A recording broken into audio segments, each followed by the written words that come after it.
Hello student. तो आज से हम लोग अपना कोनिक सेक्शन में सर्कल की सीरीज को स्टार्ट कर रहे हैं बच्चों। तो आइए सबसे पहले पढ़ते हैं कि व्हाट इज सर्कल। तो बच्चों सर्कल क्या होता है? सर्कल किसी एक पॉइंट का लोकस जिसकी डिस्टेंस किसी फिक्स पॉइंट से हमेशा अगर सेम रहेगी। जैसे सपोज कर लीजिए ये मेरा एक फिक्स पॉइंट है, लेट इसको मैं O से रिप्रेजेंट कर दे रहा हूं और इसके कोऑर्डिनेट अगर h, k हैं और मेरा एक कोई पॉइंट P है जिसका हम लोग लोकस को कैलकुलेट कर रहे हैं। तो P देखिए इस पूरे पाथ पे मूव इस तरीके से कर रहा है कि इसकी डिस्टेंस अगर हम लोग कभी भी O से निकालेंगे तो बच्चों वो क्या मिलेगी, हमेशा कांस्टेंट ही होगी। तो सर्किल की डेफिनेशन क्या होती है कि locus of a point from a fix point is always constant. तो locus of a point from a fix point is constant. ठीक है बच्चों। अब देखिए क्या है कि जो ये फिक्स पॉइंट होता है ना, इस फिक्स पॉइंट को जो हमारा है इसको हम लोग कहते हैं centre of the circle, centre. और जो वो डिस्टेंस होती है ना, जो डिस्टेंस हमने कहा from a fix point is constant, और जो डिस्टेंस होगी वो डिस्टेंस जो होती है बच्चों उसको हम लोग कहते हैं रेडियस। तो ये दो चीजें आपको सर्किल में याद रखनी है। क्या क्या? एक तो फिक्स पॉइंट जिसको हम लोग कहेंगे सेंटर पॉइंट है जो कि मूव कर रहा है, और उसकी distance that is known as radius, and this is h, k, और ये अगर आपका x y है। तो अब बच्चों देखो ये PC, C को मैं सेंटर अगर मान रहा हूं सर्किल का, तो ये PC डिस्टेंस क्या होगी? What is PC? This is nothing but radius of the circle, और इसको मैं r से रिप्रेजेंट कर दूंगा। अब देखिए ये दो पॉइंट के बीच का डिस्टेंस है, इसका फार्मूला आपको मालूम है। दो पॉइंट के बीच का डिस्टेंस बच्चों क्या होगा? x minus h whole square plus y minus k whole square is equal to r। So x minus h का होल स्क्वायर स्क्वायर कर देंगे अगर बच्चों हम लोग, तो देखो क्या बनेगा, y माइनस के का whole square is equal to r square. ये सर्किल की एक स्टैंडर्ड इक्वेशन है। तो इस फॉर्म में अगर कभी भी सर्कल की इक्वेशन कोई भी लिखी हुई है तो वो बच्चों सर्कल को रिप्रेजेंट करेगा, जिसमें h और k जो होंगे वो सेंटर के कोऑर्डिनेट हो जाएंगे, और इस साइड पे जो रह रहा है उसका स्क्वायर रूट जब तुम लोगे तो वो रेडियस को रिप्रेजेंट करेगा। फॉर एग्जाम्पल जैसे सपोज कर लो कि हम लोग लें कि x minus one whole square plus y plus 3 whole square is equal to 4। तो ये क्या रिप्रेजेंट कर रही है बच्चों? This is nothing but it is a circle with centre. अब देखो इससे अगर तुम उसको कंपेयर करोगे तो h की वैल्यू तुमको क्या मिल रही है? 1, k की वैल्यू मिल रही है -3, तो सेंटर क्या हो जाएंगे बच्चों? 1, -3, एंड r स्क्वायर की वैल्यू देखो बच्चों 4 है। अगर r स्क्वायर 4 है तो r क्या होगा? 2। तो व्हाट इज द रेडियस? तो radius of that circle is nothing but it is 2। तो इस सर्किल के सेंटर होंगे 1, -3 और रेडियस होगी 2। तो देखो सर्किल का कभी भी प्रॉब्लम है तो आए अगर आपको क्वेश्चन में, तो दो चीजों पे आपको हमेशा फोकस करना होगा। सबसे पहले उसके सेंटर पे और दूसरा रेडियस पे, क्योंकि अगर बच्चों आपको सेंटर और रेडियस ये चीज मिल गई तो आप सर्किल की इक्वेशन को बहुत इजीली बना सकते हैं, और उसके बाद एज पर the requirement of the problem आप उसको इजीली सॉल्व कर सकते हैं। अब जरा देखिए क्या होगा कि अगर हम इस सर्किल की इक्वेशन को देखें जो कि मेरी थी कि x माइनस एच का whole square plus y minus k whole square that is equal to r square. अगर बच्चों मैं इसको एक्सपेंड करता हूं तो देखिए क्या बनेगा, x square plus y square minus का 2hx माइनस का 2ky plus h square plus k square minus r square is equal to 0। ये चीज आएगी। तो अगर अब इसमें देखो बच्चों तो इसमें क्या क्या चीजें टर्म्स मिल रही हैं। एक x स्क्वायर का y स्क्वायर का दो टर्म्स हैं, x का एक लीनियर है, y का लीनियर है, और फिर एक कांस्टेंट टर्म है। तो इसको मैं अगर और जनरलाइज्ड वे में लिखूं तो इस इक्वेशन को मैं लिख सकता हूं कि ये कुछ फॉर्म बना रहा, x square plus y square plus 2gx plus 2fy plus c equal to 0। तो ये एक जनरल फॉर्म बन गई। तो इसको भी हम जनरल फॉर्म सर्किल का बोलते हैं, यानी कि स्टैंडर्ड फॉर्म। अब जरा इसको और इससे कंपेयर करिए, तो 2g की वैल्यू कितनी बन रही बच्चों? -2h। अगर हम कंपेयर कर रहे हैं, दिस इज -2h, तो what is g? g is nothing but -h।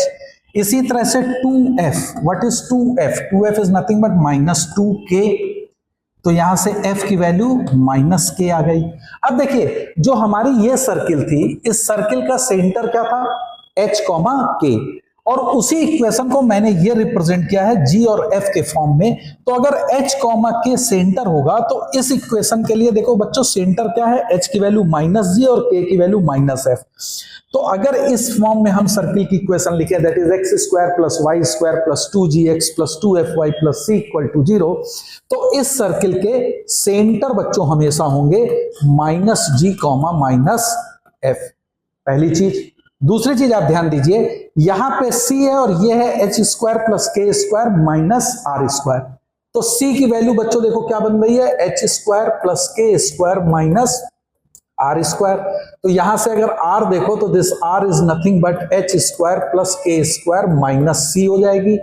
और h² और k² को हम g² + f² भी लिख सकते हैं। तो r क्या हो गई? √g² + f² - c। तो अगर हमारी सर्किल की इक्वेशन लिखी हुई है x² + y² + 2gx + 2fy + c = 0, तो हमेशा याद रखिए उस सर्किल का सेंटर होता है -g, -f, और उसकी रेडियस होती है √g² + f² - c। तो ये दो स्टैंडर्ड फॉर्म है। एक स्टैंडर्ड फॉर्म बच्चों क्या होगी? x - h का whole square + y - k whole square = r² with centre h, k and radius is r। या इसी को मैं दूसरे फॉर्म में लिखूंगा x² + y² + 2gx + 2fy + c = 0, where -g and -f will be the center of the circle and the radius of the circle will be √g² + f² - c। Obviously अगर under root के अंदर ये लिखा है g² + f² - c, then यहां पे हमारे 3 case arise होंगे। तो आइए उन केसेस को देखें क्या होंगे। देखिए, रेडियस आपने लिखी √g² + f² - c। तो स्वाभाविक सी बात है कि अंडर रूट के अंदर चीज पॉजिटिव होनी चाहिए। तो यहां से हमारा आएगा कि g² + f² - c। अगर ये पॉजिटिव है, अगर पॉजिटिव है तो r मेरी रियल वैल्यू मिलेगी। इसका मतलब सर्किल एग्जिस्ट करेगा, सर्किल विल एग्जिस्ट, है ना बच्चों। अगर सपोज कर लीजिए कि मतलब सर्किल विल एग्जिस्ट का मतलब इससे क्या समझोगे? रियल सर्किल होगा। तो अगर आपको बात वो रियल सर्किल की बात करता है, तो रियल सर्किल के लिए एक कंडीशन आपकी ये भी होती है कि उसका रेडियस पॉजिटिव होना चाहिए, that is g² + f² - c should be positive. दूसरा इसी में केस हो सकता है बच्चों कि g² + f² - c इसकी वैल्यू 0 आ जाए। अब देखिए क्या होगा, अगर ये चीज 0 हो गई तो रेडियस की वैल्यू कितनी आ जाएगी? It shows that radius is equal to 0। और रेडियस 0 हो गई मतलब रेडियस क्या था? जो पॉइंट का लोकस हम लोग फाइंड आउट कर रहे थे उसकी फिक्स पॉइंट से डिस्टेंस, अगर ये डिस्टेंस ही 0 हो गई, मींस जिसका लोकस आप निकाल रहे थे वो सर्किल के सेंटर से कॉन्साइड कर जाएगा। तो अगर वो पॉइंट सेंटर से कॉन्साइड कर जाएगा तो वो कौन सा सर्किल होगा? It's a point circle. तो इसको हम लोग कहते हैं पॉइंट सर्किल। तो अगर कहीं पे वो आपको मेंशन करता है कि अ पॉइंट सर्किल, मींस उस सर्किल की रेडियस 0 होगी। अब तीसरा केस इसी में बच्चों क्या हो सकता है? तीसरा केस हो सकता है कि g² + f² - c ये निगेटिव है। अब देखिए, अब अंडर रूट के अंदर की चीज निगेटिव है, यानी कि r की वैल्यू, यानी कि उसके रेडियस की वैल्यू रियल नहीं है, तो मेरा कोई भी रियल सर्किल एग्जिस्ट नहीं करेगा। तो इस केस में no real circle will exist, no real circle is possible. तो आपको ये चीज समझ में आई कि अगर मेरा सर्किल की equation x² + y² + 2gx + 2fy + c = 0 है, तो इसका सेंटर क्या होगा बच्चों? -g, -f। रेडियस क्या होगी? √g² + f² - c। और उस पे आपने कंडीशंस देख ली कि ये चीज पॉजिटिव होनी चाहिए। अब देखिए एक चीज इसमें, x square plus y square plus 2gx plus 2fy plus c equal to 0, ये एक 2 डिग्री की इक्वेशन है। तो अब हम लोग पढ़ते हैं कि 2 डिग्री की जो जनरल इक्वेशन होती है उससे हम लोग कैसे इसको फाइंड आउट करेंगे। तो बच्चों 2 डिग्री की जनरल इक्वेशन क्या होगी? जनरल इक्वेशन ऑफ 2 डिग्री, ये मैंने आपको जब स्ट्रेट लाइन और पेयर ऑफ स्ट्रेट लाइन बच्चों पढ़ाया था तो उस समय ये चीज बताई थी कि 2 डिग्री की जो जनरल इक्वेशन होती है बच्चों वो होती है ax square plus by square plus 2hxy plus 2gx plus 2fy plus c is equal to 0। ये बच्चों एक जनरल इक्वेशन होती है 2 डिग्री की, है ना। अब इस 2 डिग्री में हमारे कोनिक्स होते हैं, जिस कोनिक कौन कौन से होंगे? Circle, parabola, ellipse, hyperbola, pair of straight line, और ये सब डिपेंड करता है एक वैल्यू हम लोग कैलकुलेट करते हैं बच्चों delta, that delta is nothing but it is ABC plus 2FGH minus AF square minus BG square minus CH square. या तो ये निकाल लो या इसी को बच्चों डिटर्मिनेंट्स के फॉर्म में हम लोग लिखते हैं, that is ABC diagonal element, फिर FGH और इस साइड से FG और ये होगा बच्चों H, ऐसे जाएगा FGH और इधर से चलेगा FGH। अल्फाबेटिकली चलना है ABC और फिर अल्फाबेट से FGH and here it is FGH। तो याद करने का तरीका है, आप इसको याद कर लीजिए या इसको इस तरीके से आपको याद करना हो तो याद कर सकते हैं कि डेल्टा की वैल्यू। तो कोई भी 2 डिग्री की अगर जनरल इक्वेशन दी जाती है तो सबसे पहले आप चेक करते हो डेल्टा। अब देखिए क्या होगा, यहां पे 2 केस अराइज होते हैं, डेल्टा या तो 0 हो सकता है या डेल्टा नॉन जीरो होगा, ठीक है बच्चों। अब अगर डेल्टा 0 होता है तो आपको मैं पहले ही पढ़ा चुका हूं कि this is a pair of straight line, pair of straight line. तो पेयर ऑफ स्ट्रेट लाइन को डिटेल पढ़ने के लिए आप मेरे वीडियोस लेक्चर को देख सकते हैं। लेकिन अब आ जाइए कि मान लीजिए कि डेल्टा नॉन जीरो है। अब जब डेल्टा बच्चों नॉन जीरो होगा तो ये रिप्रेजेंट करेगा कि ये कोनिक सेक्शन है जिसमें क्या क्या पॉसिबिलिटीज हो सकती हैं। उसकी पॉसिबिलिटीज हो सकती है कि वो सर सर्कल भी हो सकता है, वो पैराबोला भी हो सकता है, वो इलिप्स भी हो सकता है, इलिप्स, और वो हाइपरबोला भी हो सकता है। Okay, ellipse and hyperbola. तो ये चारों सेक्शन हो सकते हैं जब इस डेल्टा की वैल्यू बच्चों नॉन जीरो आएगी, 2 डिग्री की जनरल इक्वेशन दी जाएगी। अब फिर आता है कि सर्किल कब होगा। तो देखो हम लोगों ने बच्चों सर्किल की इक्वेशन क्या लिखी थी, यहां ध्यान दो। सर्किल की इक्वेशन थी x square plus y square plus 2gx plus 2fy plus c equal to 0। यह जनरल इक्वेशन हम लोगों ने सर्किल की देखी थी। अगर इस इक्वेशन को और इस इक्वेशन को आपस में बच्चों कंपेयर करो तो तुम यहां पे क्या देख रहे हो कि एक्स स्क्वायर और वाई स्क्वायर का कोफिशिएंट सेम है ना। एक्स स्क्वायर और वाई स्क्वायर का कोफिशिएंट सेम है, साथ ही साथ इस इक्वेशन में एक्स वाई का कोई भी कोफिशिएंट नहीं है। तो अब इस इक्वेशन में जो जनरल इक्वेशन 2 डिग्री की दी है, यहां पे एक्स स्क्वायर और वाई स्क्वायर के कोफिशिएंट तो डिफरेंट है, that is a and b। तो ये सर्किल कब रिप्रेजेंट कर सकता है? यस, जब a और b दोनों इक्वल होंगे। तो अब आप इसके लिए कंडीशन यहां पे लिख सकते हो कि जब a इक्वल टू b का मतलब क्या होगा? Coefficient of x square is equal to coefficient of y square. तो coefficient of x square is equal to coefficient of y square. अगर ये पहली कंडीशन जो गिवन 2 डिग्री की जनरल इक्वेशन होगी उसमें a और b यानी x square and y square के कोफिशिएंट अगर सेम है और साथ ही साथ एक्स वाई का चूंकि टर्म्स नहीं आता है जनरल इक्वेशन ऑफ सर्किल में, तो ये h की वैल्यू 0 होनी चाहिए। तो सेकंड कंडीशन बच्चों मेरी क्या होगी? h is equal to 0 means coefficient of x y is equal to 0। तो अगर कोफिशिएंट ऑफ एक्स वाई 0 होगा तो मेरी अब जो जनरल इक्वेशन बनेगी वो कन्वर्ट हो जाएगी जो सर्किल की जनरल इक्वेशन होती है।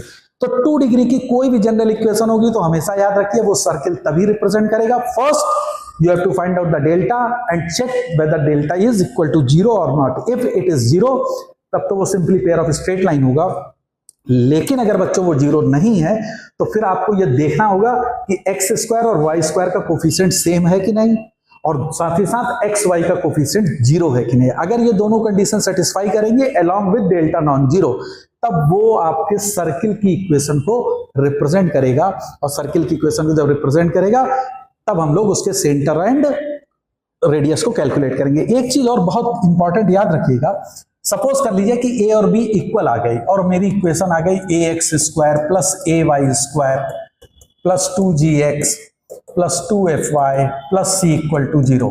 तो इससे अगर आपको कहा जाए कि भैया आप इसका सेंटर और रेडियस कैलकुलेट करो, तो बच्चे गलती अक्सर क्या करते हैं, वो यहीं से g और f की वैल्यू कैलकुलेट कर लेते हैं। ये गलती कभी मत करिएगा।